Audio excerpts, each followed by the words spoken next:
ஏன் பூமியிலே வாழ்கிற மனவாட்டி சபையை அப்படி எடுத்துக்கொள்ளலாம் தான், பூமியிலிருந்து எடுத்துக்கொள்ளலாம் தானே? Why don't the Lord gather this bride church directly up to heaven? அவர்களை ஏன் தேவனுடைய சாயல், தேவனுடைய மகிமை, தேவனுடைய மறுரூபம் ஏன் அடைய வேண்டும்? Why they need to wear and get the glory of the Lord, of becoming transformed into the glory of God? அந்த சாத்தான் பூமியிலே தள்ளப்பட்ட பொழுது எபேசியர் 6:12-13 வசனம்படியாய் வான மண்டல பொல்லாத ஆவியின் சேனைகளுடன் போராட்டம் உண்டு, தீங்கு நாட்களில் அவனை எதிர்த்து நிற்கத்தக்கதாக தேவன் சர்வாயுத வர்க்கத்தை தரித்துக் கொண்டால் நில்லுங்கள் என்று சொல்லுகிறார். According to book of Ephesians chapter 6, we can find that you need not to wrestle against flesh and blood, but against principalities, powers, against the rulers of the darkness of this age, against spiritual hosts of wickedness in the heavenly places. ரோமர் 16:20 வசனத்தின்படி சீக்கிரத்தில் சாத்தானை உங்கள் கால்களின் கீழே போட்டு நசுக்குவார் என்று வேதம் சொல்லுகிறது. According to Romans chapter 16:20, and the God of peace will crush Satan under your feet shortly. யாக்கோபு 4:7 வசனத்தின்படி உங்களை எதிராளிய பிசாசை எதிர்த்து நில்லுங்கள், அப்பொழுது அவன் உங்களை விட்டு ஓடிப்போவான் சொல்லப்படுகிறது. Book of James 4:17 says, resist the devil and he will flee from you. யாரை விழுங்கலாம் அவனுடைய கர்ஜை சிங்கம் போலவன் வயதேடி சுற்றி திரிகிறார் என்று வேதம் சொல்லுகிறது. Oh, word of God says the devil is like a roaring lion who wants to cheat and to whom he can devour.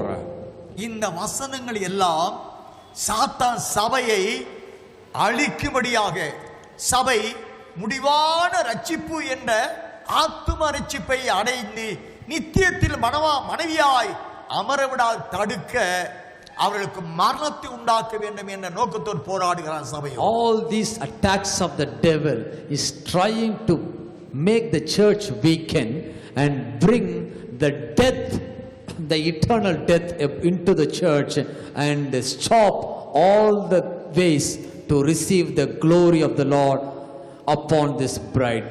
ஆனபடியால் தமது ஆலயத்திற்காக கர்த்தர் வாங்குகிறார், பழி வாங்குகிறார் சாத்தான். So the Lord is taking vengeance for the church which is Christ's bride. வேதாகமத்தில் வெளிப்படுத்தின 12 வசனத்தில் நாம் வாசிக்கிற பொழுது 7 தலையில் 10 கொம்புகளை உடைய சிவப்பு நிறமான மிருகம் ஸ்திரீக்கு முன்பாக தன் வாயை திறந்து நின்றது.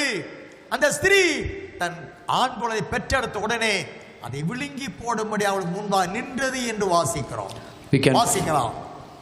Revelation chapter 7:14 verse 4 says the serpent was trying. Yes, 12:3. அப்பொழுது வேறொரு அடையாளம் வானத்திலே காணப்பட்டது. 7 தலைகளையும் 10 கொம்புகளையும் தன் தலைகள் மேல் 7 முடிகளையும் உடைய சிவப்பான பெரிய வலுசர்ப்பம் இருந்தது. அதன் வால் வானத்தின் நட்சத்திரங்களில் 1/3 இழுத்து அவைகளை பூமியில் விழத்தள்ளிட்டு பிரசவ வேதனைப்படுகிற அந்த ஸ்திரீ பிள்ளை பெற்றவுடனே அவளுடைய பிள்ளையை பட்சித்து போடும்படிக்கு அந்த வலுசர்ப்பம் அவளுக்கு முன்பாக நின்றது. ஏனென்றால் வெளிப்படுத்தின 12 Revelation 12 verse 3 and 4 says, and another sign appeared in heaven, behold a great fiery red dragon having 7 heads and 10 horns and 7 diadems on his heads. His tail grew 1/3 of the stars of heaven and threw them to the earth. And the dragon stood before the woman who was ready to give birth to devour her child as soon as it was born. ஏனென்றால் வெளிப்படுத்தின 12 வசனத்தின்படி அந்த ஸ்திரீயானவள் ஆண் குழந்தையை பெற்றெடுப்பதை தடுக்க, ஆண் குழந்தை என்றால் ஜெயம் பெறுகிற நிலை, சாத்தான் மேல் வெற்றி கொள்ளும்படியாய் அவள் 1 வசனத்திலே அவள் தோற்றம் விதமாக இருக்கிறது. வானத்தில் ஒரு பெரிய அடையாளம் காணப்பட்டது. ஒரு ஸ்திரீ சூரியனை அணிந்திருந்தால் அவள் பாதத்தின் கீழே சந்திரன் இருந்தது. அவள் 12 நட்சத்திரங்களுடைய கிரீடத்தை அணிந்திருந்தாள் என்ற தோற்றம் அங்கே காண்பிக்கப்படுகிறது. Revelation 12:1 and 2 says, now a great sign appeared in heaven, a woman clothed with the sun, with the moon under her feet, and on her head a garland of 12 stars. Then being with child, she cried in labor and in pain to give birth. The child, the male child, refers to an overcoming church. அந்த சபை நீதியின் சூரியனாய் இயேசு கிறிஸ்துவையே அணிந்து கொண்ட நீதியின் சூரியனாய் இயேசுவை அணிந்து கொண்ட மணவாட்டி சபை. The women, அவரிலிருந்து பிரகாசிக்கிற பூர்ண ஆவிக்குரிய அழகினால் தன்னை அலங்கரித்துக் கொண்ட சபை. இந்த சபை சாத்தானை ஜெயிப்பதை தடை செய்யும்படி சபையை ஸ்திரியை வருத்தப்பட்டு அலறச் செய்கிறான் என்று வாசிக்கிறோம். the women refers to the church, and the male child refers to the overcoming victorious stage of a church.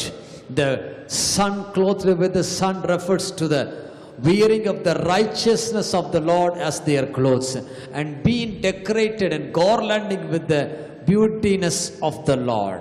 இப்பொழுது வான மண்டலம், அதாவது நாம் காண்கிற இந்த வானம் உன்னதம். மூன்றாம் வானம் என்பது உன்னதம், அதுதான் சீயோன். இரண்டாம் வானம் ஒன்றாம் வானம், நாம் காண்கிற வானம் ஒன்றாம் வானம். ஆக வான மண்டலங்கள் என்றால் இரண்டாம் வானத்திலே சாத்தானுடைய வாசஸ்தலமாய் இருக்கிறபடினால் அவன் வான மண்டலத்திலிருந்து மணவாளன் இயேசுவின் ரகசிய வருகையை தடை செய்ய தாமதப்படுத்த அவன் இரண்டாம் வானத்தை ஆக்கிரமித்து வைத்திருக்கிறான் என்பதை அறிகிறோம். We can see there are three different parts of skies. The first sky which we gaze at there, and the natural, all the sun, moon, stars are placed in the first sky. The second sky, second heavens refers to the kingdom of Satan, where he occupies the entire second heavens to be his kingdom. The third heavens, which we call the Zion, where the kingdom of God is placed. Satan, the devil, has occupied the second heavens to stop his king coming back again. He is trying his best to stop his coming back.